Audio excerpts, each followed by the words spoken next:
AM Web TV Jabarani filɛbagaw an b'a fɔ aw bisimila kokura an ka kɛnɛ kan n'o ye Espace Mali kɛnɛ ye. Espace Mali ni ale ye jamukan ye jamukan min kɔnɔna na an bɛ an ka jamana maa kalannenw maa hakili juru carinenw ka u wele ka na sigi n'u ye ka masala an ka jamana kunkanko kumaw kan. Jamana kunkanko a bolisira ka ca, nafoloko b'a la, baarako b'a la, kalanko b'a la, farikolo ɲɛnajɛ b'a la. Ayiwa bi an bɛna kuma min kan an ka bi walanda a bɛ min kan ayiwa question n'a bɛ maliyɛn bɛɛ lajɛlen intéressé bi question bi n'a kɛlen don Mali senna joli ye joli min bɛ ka furakɛ a kɛnɛyali bɛ ka gɛlɛya ani maa bɛ ɲɔgɔn bolo bi maa min lakodɔnnen don o ko in kɛlɛ la jamana in kɔnɔ. N b'a fɔ ni maliyɛnw yɛrɛ y'a dɔn fo k'a kɛ bi Mali kɔnɔ i tɛ se k'a tɔgɔ fɔ fan si fɛ ni maa ma sɔrɔ min b'a dɔn a sɔrɔla nin kɛlɛ in senfɛ.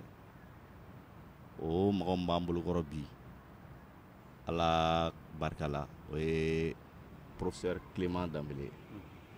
Professeur i ni wula. An b'an cɛsiri. Basi tɛ yen. Alhamdulilayi.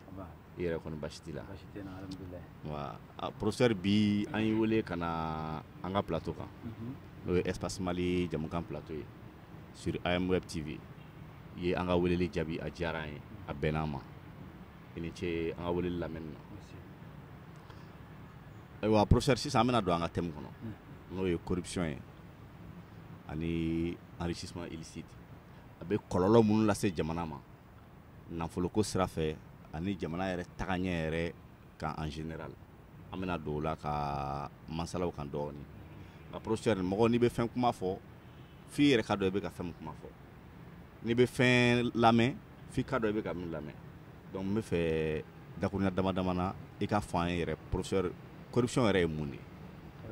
Merci beaucoup. An bɛ MTV Web TV ani a filɛbaga n'a lamɛnbaga bɛɛ lajɛlen fo.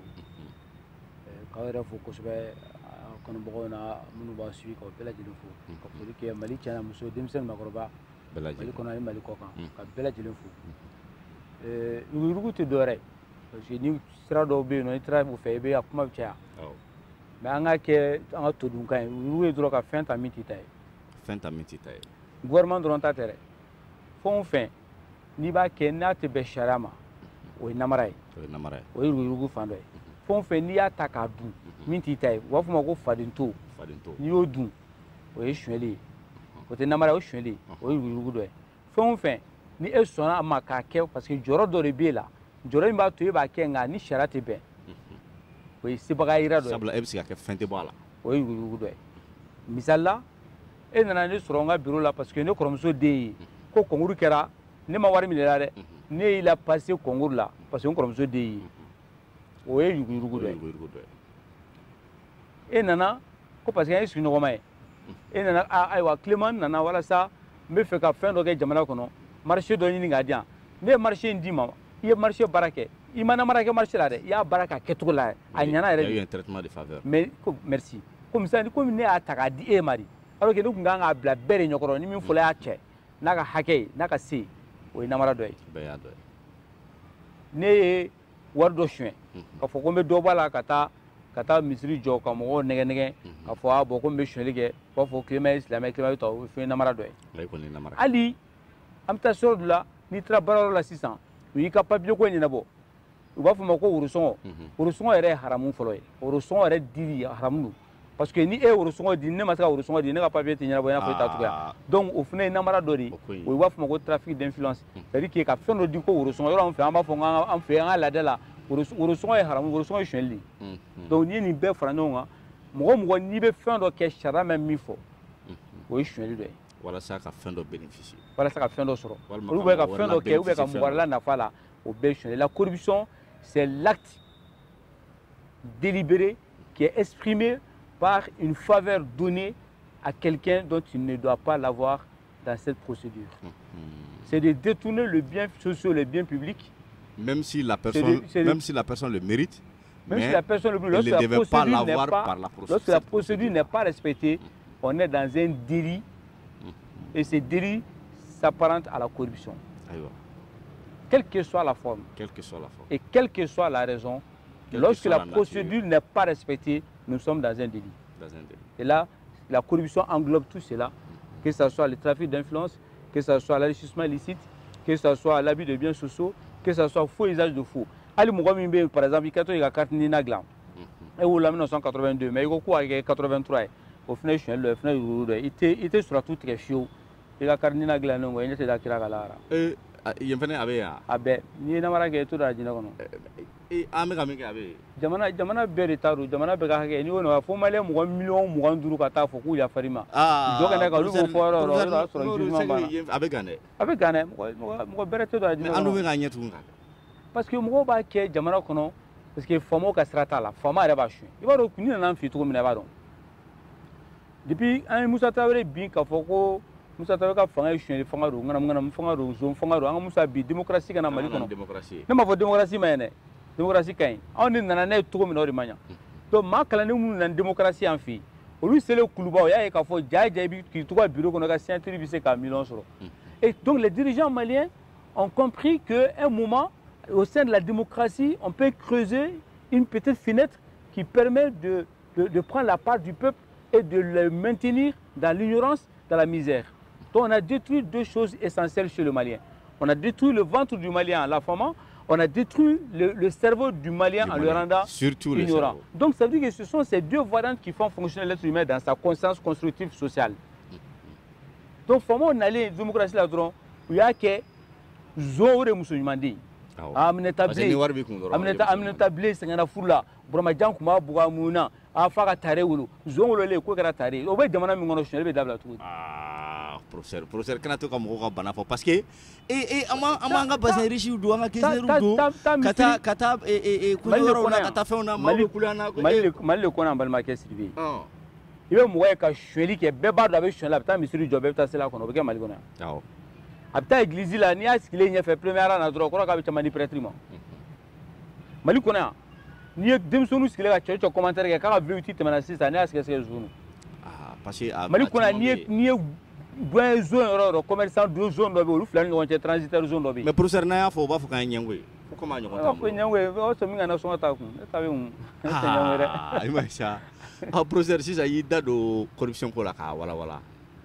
Amangene ka foko nere mi mi fi gadam ne mali ka dame kuluba palela foko na bla mo mi be botro ka ta papier distribuer il va foko coursier 90% a bezu parce que me kana no yoro de parce que corruption est femme wala anya fam yawo ne ani am web tv abonné wu ani mo mo be kan sur Facebook et YouTube anya fam ya corruption est femme si ça ne peut me ni nga yoro ni la corruption parce que anda be fama utade la mun be wuti bawsa mun be so bawjo mun so be ta Dubai o ma corruption abolu dorone ka niveau la wa corruption be ka niveau belari e mana ta kemenani mine voter wakati e kemenani mine ka ta voter mogo do e ka kemenani mine ta ka bilan do ta ka fuy don ka kemenani mine ka ta voter aye wari min dima voter la war ko tala e suna wari mine donc chenlero e chenlero tu es corrompu il tra voter akera et député à parti passera au lieu de faire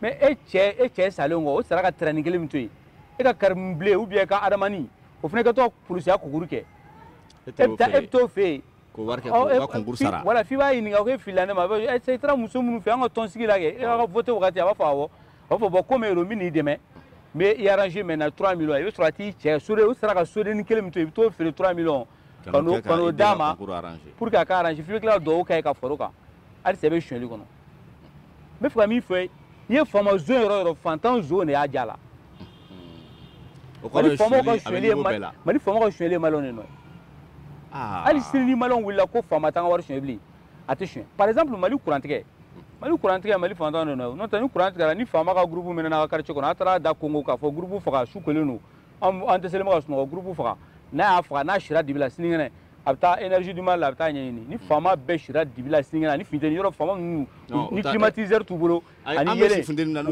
wala ga papi ni mami jeune no ka shira ka kashi ani mimi ni dugu jara abta ni mais ko fanta o be to dibila ka groupe be shika mene mo te fen fo ale refle be continuer donc mali chweli fanta ngo chweli o fanta no noro te fanta ngo afra no na fanta chweli abe bon maintenant Johnny be chweli ke ɲininkali gɛlɛn dɛ. I bɛ jakarta tigi min tɛmɛtɔ ye n'a bɛ taa juma misiri la n'a ka jakarta ye ni vignette t'a bolo a yɛlɛla gabakuru fɛn fɛn ka bɛɛ y'a danga fo ka taa misiri la k'a danga ka segin ka bɔ misiri la parce que jamana ka wari tɛ mɔgɔ dɔ ta n ko jamana wari ye maliyɛn bɛɛ de ta ye donc maliyɛn mɔgɔ miliyɔn 25 minnu bɛ kɔfɛ minnu bɛ kɔnɛ la mɔgɔ miliyɔn 25 n'i ma jakarta 1000 ni 200 n'i ma vignette ta maliyɛn bɛɛ de ka wari don wa n'i yɛlɛla jakarta sanfɛ ka yɛlɛ gabakuru sanfɛ a bɛɛ b'i danga jɔ kɛnɛ kan i bɛ taa sɔrɔ hali baraji kelen t'i ye i bɛ taa sɔrɔ i ka point bɛ négatif la i bɛ taa jana. Ah professeur c'est que professeur c'est sûr professeur parce que ne y'o de fɔ kuma daminɛ ko professeur a bɛ to ka yɛlɛ mɔgɔw ka joli. ayi karamɔgɔ ɲininka o b'a f'i ye ne ta tɛ dɔ wɛrɛ ye ne taara karamɔgɔ ɲininka o ye nin fɔ ne ɲɛna n ko est ce que o jamana ka hakɛ jɔnni tɛ ko jamanaden bɛɛ n ko jamanaden bɛɛ ka hakɛ n'i m'a sara i ye silamɛ k'i tɛ silamɛ n ko n'i tɛ silamɛ i bɛ taa min k'i bɛ taa jahanama na ne m'a fɔ dɛ. ah professeur mais est ce que n'o don est ce que maliyɛn bɛ don. bon ne bɛ n ta bɛɛ sara i b'a sɔrɔ i yɛrɛ b'i ta bɛɛ sara. ah professeur ase a yɔrɔnin dɔ la ase an bɛ taa dɔn dɔn. non maliyɛn bɛ don a jɛnɛ na taa burusi kɔnɔ mɔgɔw bɛ nisɔngɔ sara halisa. ah oui. burusi kɔnɔ mɔgɔw bɛ vignette ta u tɛ contrôler san kɔnɔ burusi kɔnɔ mɔgɔw bɛ papier ta mais n'i sera duguba kɔnɔ duguba mɔgɔw ka sira t'a la an bɛ tile don o don k'an ka goudron man ɲi an bɛ tile don o don ji t'an bolo courant t'an bolo mais faamaw tɛ wari dilan u ka so koyi. mais n'i y'o fɔ dɔw ɲɛna u b'a fɔ i b'u di faamaw u b'a dun mais n'i y'a sara n'u y'a dun i bɛ b'u kama. faama joli gɛnna ka bɔ Mali la Musa Tarawele gɛnna ka bɔ fanga la ATT min ye Musa gɛn ATT gɛnna ka bɔ a la ATT bɔra kan a y'a min ATT gɛn a y'a minɛ ka t'o datugu san 7 IBK min yɛrɛ a y'a nɛgɛn ka ko ka fanga d'o ma IBK yɛrɛ fɛnɛ gɛnna ka bɔ a la. IBK nana IBK bolo kɔn bandaw nana bandaw gɛnna ka bɔ a la u taa wari bɔra a la a tɔ tora Choguel. donc c'est pour te dire que c'est que mɔgɔ bɛ fanga kɛ Mali la yan nɔ don dɔ la ni min farati bɛ gɛn donc mɔgɔ si kana fɔ an bɛ wari d'u ma u b'a dun non e k'i ta sara i k'i sen bɔ a gɛrɛgɛrɛ la. parce que haramu dɔrɔn min n'a bɛ cɔ kɔnɔ n'i m'a sara diɲɛ i b'a sara lahara ou bien don bɛ kɛ gulɔminɛw u bɛ taa fɛngɛw la boîte de nuit la ka to animi ah oui c'est simple donc maliyɛn kɔnɔ maliyɛn 100 o 100 i b'a sɔrɔ 98 o bɛ suyɛli kɛ sira dɔ fɛ o bɛ sira dɔ fɛ mais an ɲɛ bɛ faamaw de ta la k'a ɲɛ jan sanfɛ parce que an tɛ k'an ka sabara nɔgɔlen lajɛ ne taara mairie la wolosɛbɛn dɔrɔmɛ 40 mais pourquoi e bɛ 100 di pourquoi a bɛ teliya de a bɛ teliya min kɛ dɛ là lahara u b'i tola k'i don jahanama fɛnɛ na ten. ah les fidèles abonnés de AM Web TV nos web spectateurs bi kɔni an bɛ k'a sɔrɔ k'a lawasa le professeur a y'a da don corruption ye fɛn min ye k'a walawala k'a ɲɛfɔ an ye corruption a bɛ kɛ jamana kɔnɔ niveau minnu na ja fantan ni faama bɛɛ de bɛ corruption kɛ faamaw dɔrɔn tɛ an ka ɲɛbɔ olu ka vignette ninnu dɔrɔn na ban an yɛrɛ tɛ k'an ka vignette min ta k'an k'o kɛ an yɛrɛ bɛ ka surɔfɛnni min dun kɛrɛfɛ k'an k'o dabila k'o bɛɛ de corruption ye a bɛɛ de bɛ jamana la segin kɔfɛ a tɛ jamana la taa ɲɛ wa hakɛ de don an ka jamana ka hakɛ don n'i ma sara yan k'i bɛ taa sara lahara professeur ko karamɔgɔw y'o fɔ ale sisan professeur ne bɛ fɛ an ka se yɔrɔ min ma corruption ye fɛn min ye o dɔnna o corruption bɛ kɛ niveau minnu na o dɔnna a bɛ kɛ niveau bɛɛ la tous les niveaux fantan b'a kɛ faama b'a kɛ professeur corruption yɛrɛ a bɛ kɔlɔlɔ jumɛnw de lase jamana ma de ne bɛ fɛ an k'an da don o yɔrɔ de la dɔɔnin. Merci Sylvie. En fait, dans un premier temps, chiffre mun di ma wari hakɛ min bɛ suɲɛ frontière la mɔgɔ t'o da dɔn polisiw minnu bɛ a ka kari kunna olu bɛ hakɛ min suɲɛ mɔgɔ si t'o da dɔn olu bɛ tile 200 minɛ ni 400 minɛ min na mɔgɔ si t'o da dɔn impôt mɔgɔ bɛ taa wari min minɛ bitigitigiw ni commerçant opérateur économique fɛ pour que ka impôt falsifier mɔgɔ si t'o da dɔn trésor public la Mali trésor public la double papier min bɛ yen nɔ les double fiches la salaire c'est-à-dire n'o ɔlimɛtiri ka sara wari dira ma o bɛ dama ni papier min ani min bɛ fichier kɔnɔ yen o tɛ kelen ni sɔrɔsiw ka sara wari d'u ma ani min yɛrɛ bɛ fichier kɔnɔ o tɛ kelen donc min fana bɛ Mali trésor la mɔgɔ t'o da dɔn mais n bɛna min f'i ye ah ben oui il y a presque 700 millions détournés dans l'armée malienne par mois kalo millions qui vont l'armée suɲɛ Mali armée kɔnɔ kalo c'est pas compliqué sɛgɛsɛgɛli kɛ mɔgɔ 6000 ani kɔ o de tɔgɔ bɛ armée kɔnɔ olu bɛ sara Mali kɔnɔ sɔrɔ u tɛ armée la u ma deli ka don armée la dɔw ma wolo yɛrɛ u kɛra colonel ye donc n'i y'olu bɛɛ sara wari ta k'a calculer a bɛ bɛn million 700 ma colonel Sadio Camara de bɛ k'a kɛlɛ kɛ sisan c'est pas compliqué ne ta lahara koyi taa armée la ka taa ɲininkali kɛ o ye Mali armée ma énergie du Mali t'a f'i ye n tɛ CMDT t'a da dɔn n tɛ office du Niger t'a dɔn n tɛ trésor impôt o wari olu fitininw n'an t'olu dɔn an ka ta bakuruba halisa olu ye fitinin ye olu ye fitinin ye parce que a kumabaw bɛ yen an ka ta bakuruba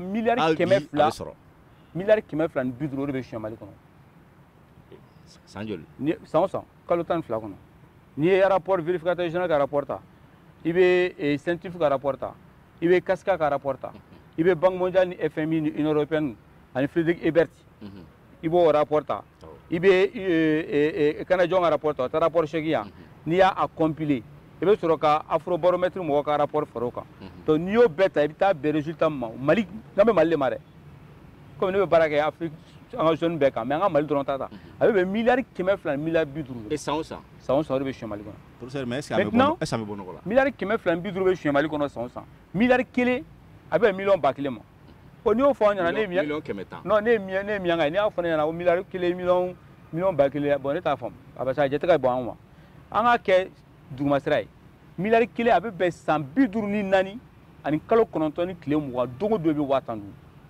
Il faut calculer. 1 milliard, c'est 54 ans, 9 mois, 20 jours, en raison de 50 000 francs CFA par jour.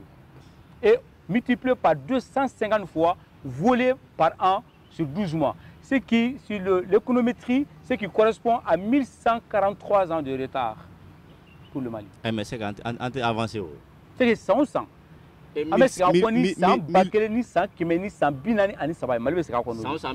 Parce que 100 bidrou ani et kalo konontoni kile muga usigoroma kemefla ambo de fli o de be fli Mali kono o de be dun ko chuen ko ba maintenant chuen be évoluer Mali kono 600 chuen modèle kuro de be folo kuma fo 20% be war mugo ba ta kata bloka et quasiment non 600 chuen li fina modèle nyelema 600 Mali famo be chuen ko tout ou kele maka jeune do reta ka licence de ma ko lubita sanu sans Dubaï sam to ba Dubaï sanu be ba Kenya ba mais uta sans Dubaï c'est le blanchiment wari nyaka mi trop. Donc, on loue les licences, on loue le coup de sans Dubaï. Donc, on a un yang. Tout la soirée, on me bon, on fait un temps. On va rester, mais on tape sans Dubaï, parce que blanchiment, il y a un ami. Maintenant, en femme, nous avons chien. Comme il y a obligé à compter la vie. Ni tu as qu'à magasin, on a gardé ça, ni qu'à quoi monsieur qui est là-bas, ni à obligé à compter là, ni qu'à ce qu'il y a la tour pour le 8 minutes. Donc, vous n'avez pas de jeune d'ota. Commerçant jeune un jeune sans emploi, il dit à licence demain, au tas Dubaï kata sanusa, ni war chien ba bedalema. Ali ta Dubaï kata sanusa. Nan nani sanui maintenant avec sanu ndema, il va sanu bla boda ka kono, anga furu ni be famo ka furu la, kono la club sanui, ni détecteur méthode avec couleur fa bitien. Le mec a bégué de nuit, car a bégué boda nous. Professeur Bnake, am to ka pigini peluta chauffeur kata. Ni traverse sanu soro. Sanu mbe ate kenyaba dinga kono. Allahu akbar. Donc, vous pouvez aussi nous chien parce que ni maqueté, ni ga muso kela en cas de divorce. Donc, en cas de divorce,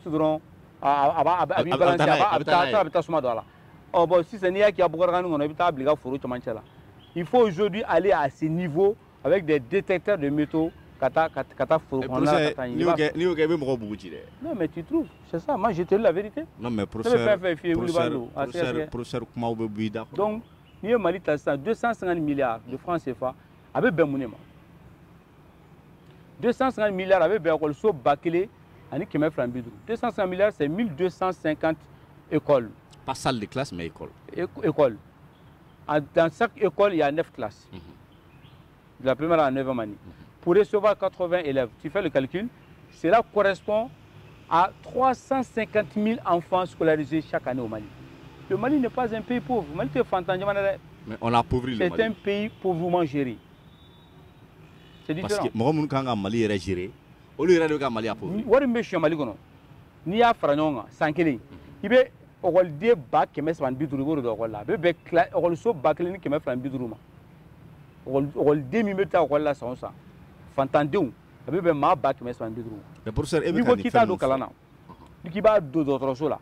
Avec d'autres choses, Bakélini qui me chèque en bidrouma. 1850 centres de santé comme les CESCOM. Pour recevoir 17 850 000 patients, le Mali fait 18 millions. Donc, il y a des Maliens befraqués. Il y a d'autres choses là. Avec d'autres choses, Bakélini qui me chèque en bidrouma. D'autres choses, qui me temps de fraquer ça. Donc, il y a des millions de temps en Wolombla, ma bac qui me drouma. Ma bac qui me chèque en bidrouma. Maliens befraqués. Maliens bekenera. Ante fantan jamana, je suis le climat jamana intachien. Niko kita do sola kita do kolosola kiba do srabala avec kilométrie bafla ani bidru 2500 km okoro kibe sra ni sandru soro la okoro Mali yoro buro kadamle kidali fo abla kaiba bege srai gidron mi ni wote wala da to ko manga sang gidron ne wote bomina c'est chantan ni gidron non c'est en temps nous manager au baga droga war mine ka du ko gitron no maintenant ni boro e nyon som gusratini ne ngone gitron kan ni mbule gitron kura dale ala ma livrer folo ka gitron mine ka kar ni mbule ne re climat oge yoro mo gomi ne ko no bisa gitron kura ko ni kari ni camion yelo ko to ko bani ah ni camion ko obo camion quand même ta resro dugutigi ka buso kono c'est pas possible donc maintenant ni ko kita do sra la qui va do dimsun ka barakola comme chômage ko be mal là ça fait 70 000 emplois prends 250 milliards divisé par 70 000 après les charges tu tombes sur 250 000 francs CFA o ko kibe mo wa bidru to nga smigi wa shegini andoni o ko kibe wa bidru di mari jeune bema mo wa biolo la bodo do barala ça on ça mali kona pourtant chômage ba en faire c'est vraiment non ni ko kito ke ki ba do balo drone là balo ça te fait 250 milliards tu peux acheter écoute bien 600 000 tonnes de riz plus 250 000 tonnes de sucre. La consommation du Mali, c'est de 630 000. Quand il y a malin balo ka ba mo te malo Mali. Fou. Et au warba en fait. Avec du ani. Mais madame me ka ta ka. Ta Dakar ibita waru suray akoya do soleil. Ta Côte ibita waru suray. Ta Suisse ibita waru suray. Ta Canada le mo ku ka papi ni mami bla Canada. Mali fama do be fanga la licence o ka sobe Canada o do me kala na kono. 600 be kuma ni fait. O do ba kono ko Mali kura ko nana ko be Mali kura Mali fama do be a betere ngande soro sun mare mais Mali fama do be 600 ta Canada iba don soro aka so jole ngone fantom be kule la Bamako fantom be kule Mali la ta kolongo o fantan nu ga warde taleno ko so injo ta kolongo ta jabali ta masina ali dumini ka soro ka dumalo se no fe tise ko ka foro je no se ka ta foro la mais nga fama do ka so be Canada ka so jora ba ka papi ni mami aba kono no ubuka jala no Jakarta zone bita kasola ane wallahi no te milliard zone o bita da hotel ay zoom sen ne bita kasola afana donc le Mali ni ni nga ko a kololo jume bala kololo mi bala we bala umbe jamana kono a bala te bantang chenle Mali kono ah non mais ye mo mi famille parce que d'autres a dit critiquer la doma o mi ne ka bla ka teni famille ka do kasola galonga o teni me ke jamana fe fuka sa te jamana fe na fa bora fa te jamana fe il va se rebeller mo do la fille no ko dugunna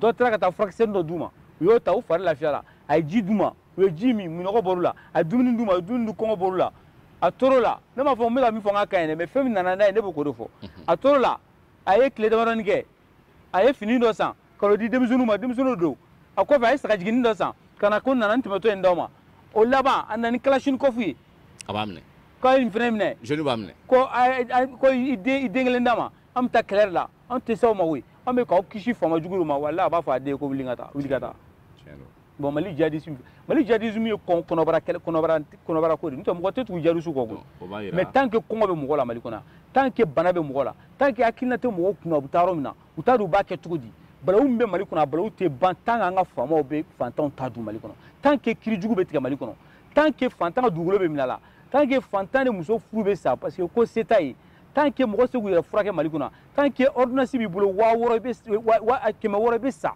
ise guyira furake tant que ibe boy ka sofo ki si sur la ka sigi ite soro nyman clé herete jigi Mali kono parce que iba fo fama e kaka sera glan waye fama mi be Jakarta sans faire fama mi be moto mobile suman mais professeur e mi be 4x4 kono ay ate sekou sentir e ba fo ko 4x4 re ja e dingedi ate sekou sentir 4x4 re ja ni be fika ale damu soro re fa ka do dingo kono ka bo e ba fo ko sera glan tugo ya ka gele e ba fo mo ka dotro so glan ko dotro so mai ko dumi fe furate mo ton waye mo be furake ou a do me furake do Mali fama do fo nyebe komi hospitalisé Mali do la Mali fama kilen fo ou beta France ou be Maroc ou be États-Unis na asunguru tu sora asunguru bita Maroc na ba musoni chini no so bita France na ba ko muraba la bita États-Unis na le rebe fa ta visite ke dro ka ta la ni fe mala ni fe ta la bita Allemagne mais e ba fo to ke d'autres so abeta e ba fo ko jugo gela ba la waye mo mi no be jugo gela do mo te ji sanre atasa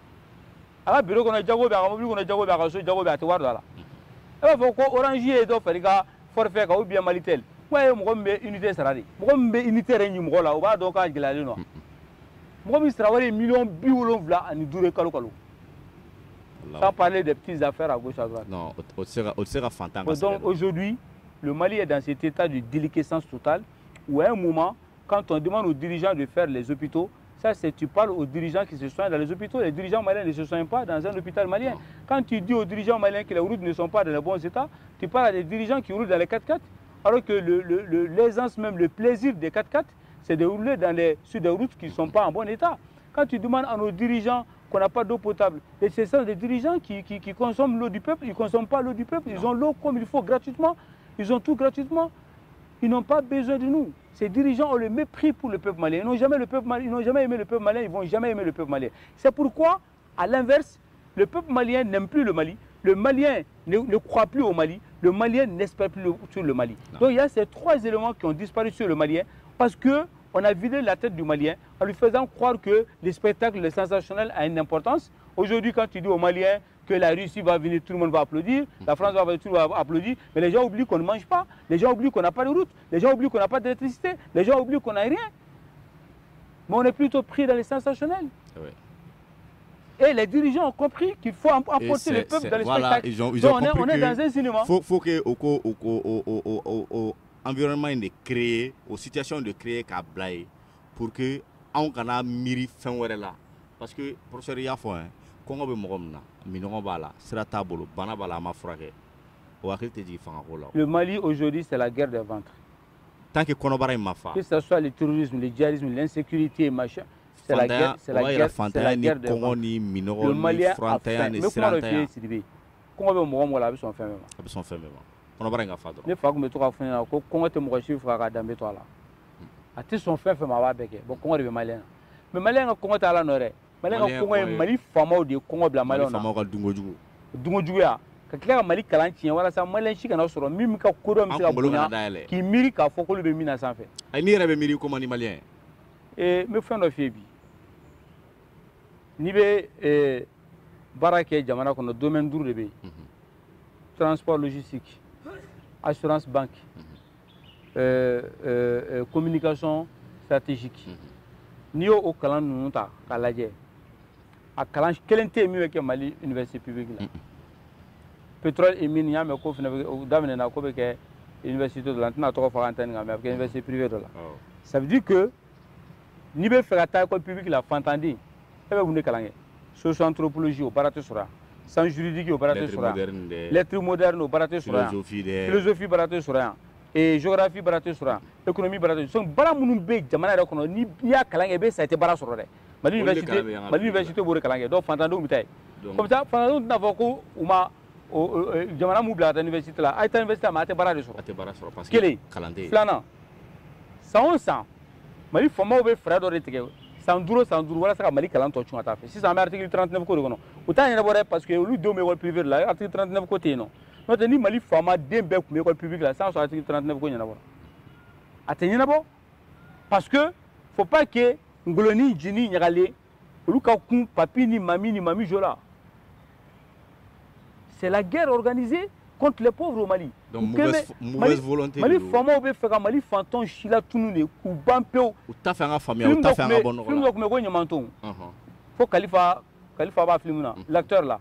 A t'a fɔ a kɔrɔmuso ye kɔrɔmuso bɛ lemuruba feere kɛ a b'a fɔ kɔrɔmuso ye k'e bɛ kɛ ma ɲɔgɔnna ye ne bɛ kɛ buwa ɲɔgɔnna ye Mali fɔra k'a ban pewu Mali faamaw ka baara ye nin de a kɛra politique sira ye o a kɛra sɔrɔsi sira o a kɛra commerçant sira o se bɛ minnu ye olu tɛ fɛ minnu se tɛ minnu olu ka kɛ fɛn ye donc fantan den bɛ se ka kɛ fɛn yɔrɔ jumɛn ka fantan ka faamaden da o kalan ye o ye kalan siɲɛ ni yɔrɔ jumɛn n'o dafara adamaden na a bɛ miiri o kɔnɔbara ye o ye kɔngɔ bila a bɛɛ la ni kɔngɔ bila u bɛna 100 d'i ma k'i ka taa voter e bɛ ɲinɛ i danbe kɔ i bɛ ɲinɛ i denw kɔ i bɛ ɲinɛ fɛn bɛɛ kɔ donc ni voter kuma sera u bɛ taa barama di musow ma ka barama fa zamɛ la ka sogoba ko la musow b'o dun ka sɔrɔ ka 3 pain wa 3 pisi ou bien pisi de o b'o di musow ma ni 8 mars sera wari o bɛ di musow ma donc k'a fɔ muso ye k'a taa voter olu bɛ taa voter donc le Mali est rentré dans ces circuits là qui fait que la corruption a atteint un niveau où l'État est absent, l'État est dans la déliquescence totale, Jamana tɛ bilen o. Ayi an bɛ dugukolo dɔ de kan jamana tɛ. Mais jamana ye jumɛn ye? Jamana ye dɔgɔtɔrɔso ɲuman, wɔriso ɲuman, kiribon ɲuman. O si tɛ yen. Voilà o si tɛ yen. Donc jamana tɛ yen. Jamana tɛ yen. Nka professeur sisan e ye nin bɛɛ fɔ an ye a dɔn corruption ye fɛn min ye corruption kɔlɔlɔw an y'o bɛɛ dɔn corruption bɛ kɛ niveau mun na an y'o bɛɛ dɔn professeur e yɛrɛ hakili la sisan comme e yɛrɛ fana ye jamana maa kalannen i ye baara kɛ nin domaine in kɔnɔ kosɛbɛ i jɔyɔrɔ ka bɔ a kɔnɔ maliyɛnw y'i dɔn ne yɛrɛ ka professeur Clément Dembélé dɔn a kɛra corruption ko kɛlɛ de e hakili la sisan solution jumɛn de bɛ walasa Mali ka bɔ nin corruption ko in kɔnɔ? Solution saba. A fɔlɔ sariya tanya t'a la, Mali sariya k'a bɛ labato. Sariya minnu b'an bolo u kana kura fara kan dɛ parce que ɲɛ b'a la hali sisan u bɛ ka kura fara kan. Sariya kelen pe dɔrɔn de bɛ Mali sariya jɛ n'o tɛ a bɛɛ dafalen don. U ka sariya bato, faamaw ka sariya bato. Sariya kelen pe min bɛ Mali sariya jɛ bi o ye e yɛrɛ k'i ye villa jɔ e sara wari ye 260 ye. O yelen dɔrɔn ɲɛ na i bɛ se ka nɔ bɔ ka taa sɛgɛsɛgɛ. I muso o ye immeuble jɔ a dun bɛ jago de la e dun bɛ jɔyɔrɔba dɔ de la est ce que i ma wari suɲɛ ka bɔ sira dɔ fɛ k'a di muso ma ce qu'on appelle le délit d'apparence. I yɛrɛ mobili sugu dɔ kɔnɔ mobili dun ye $60 mobili ye e dun sara wari ye 240 i ka baarayɔrɔ la i bɛ sɛgɛsɛgɛ o sariya dɔrɔn de bɛ Mali jɛ k'o sariya ladon ka sɔrɔ ka a fɔ maliyɛn bɛɛ ye bɛɛ k'a fɔ ni mɔgɔ min bɛ zone min don a ka quartier la mɔgɔ min ye villa jɔ n'a man ka jɔ a bolo a man ka jɔ a ka quartier kɔnɔ a ka dugu la a ka village la mɔgɔ min fɛn min jɔ a tigi kofɔ n'i y'a kofɔ a dénoncer n'i y'a kofɔ jamana yɛrɛ sariya dɔ sigi c'est que ni wari in sɔrɔla n'a sɔrɔ a ye suɲɛli kɛ ni sɛgɛsɛgɛli kɛra ni wari minɛna na kɛmɛ o kɛmɛ dɔrɔmɛ 10 ye ta ye 10% ye ta ye n'a ye miliyari 100 suɲɛ o kɔrɔ ko miliyari 10 ye ta ye. parce que e fana ye sɛgɛn dɔ kɛ et puis e kɛra sababu ye jamana ye sera k'a fɛngɛ donc ni a ye suɲɛli kɛ n'a ne y'a kofɔ donc i tɔgɔ bɛ sɛbɛn k'i a fɛn bɛɛ sɛbɛn n'a sɛgɛsɛgɛra n'a jɔra la ni miliyari 100 minɛna la miliyari 10 o ye ta ye. u bɛ voilà chômage bɛ to ka sisan parce que i b'an bɛɛ wulilen sisan zone ɲini na. professeur moto taxi bɛ cogo min na n'o kɛra kɔni ne yɛrɛ bɛ don mobili kɔnɔ san la tɛmɛ. moto taxi in tɔgɔ telimani bon i bɛ zo telimani fana sisan donc dɔw fana bɛ wuli zo minɛ de la sisan. zo telimani ça il faut mettre ça. an ka mɔgɔ ninnu u bɛ se bolila dɛ. non il faut mettre ça au Mali. u bɛ se bolila dɛ. il faut mettre les délits d'apparence c'est que quand quelqu'un vole quand quelqu'un réalise des choses mais il faut donner la possibilité de poursuivre la personne en ouvrant une enquête judiciaire. Si la personne n'a rien fait, tant mieux. Si la personne a volé, on doit rembourser. Au droit de Mali. Maintenant, on a Chara sera qu'on a. Afin de faire nos signes, je suis bali. Parce que bah donc moi, je suis là, je suis là. Comme je suis là, à muso furu je suis là. Quand il y a deux sur je suis là. Allez rêver qu'à ta iji la je suis là. Avec un misri je suis là. Nous quoi qu'à la comme je suis là, là je suis là. Nous quoi dame ko sera je suis là, là dame je suis là. Donc faire nos blâmes ma bali ka je suis là. Ça veut dire que un système de blé informatique, il faut digitaliser, il faut informatiser notre système de gestion administrative et financière au Mali pour empêcher pour la traçabilité des actes administratifs, financiers, judiciaires au Mali.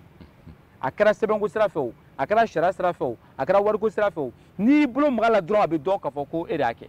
Duguna t'a la. Ni bigi ye dɔrɔmɛ 25 ye, dɔrɔmɛ 25 ye, n'i ye bigi san 30 dɔrɔn machine yɛrɛ b'a ban. Parce que a fɔra machine ko 25. Machine tɛ sɔn ka 30 minɛ. A tɛ sɔn ka 30 minɛ. K'i to ministère la, ni DFM ko k'a b'a prix don a tɛ don. O ye kelen ye. Filanan, ni DFM ko k'a ye bigi 30 san. Ni kalo 3 ma dafa a tɛ se ka bigi san bilen. N'a ko k'a bɛ bigi don machine b'a fɔ ko bigi délai min fɔra ale ye, bigi kelen kan ka kalo 3 de kɛ, k'o délai ma dafa donc ale tɛ bigi san bilen.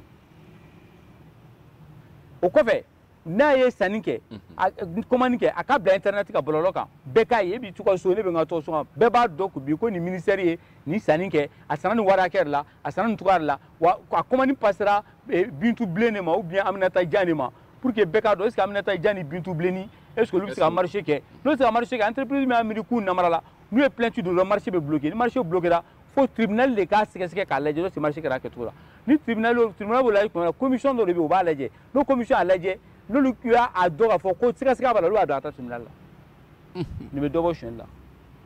est-ce que nin t'a ban. a sabanan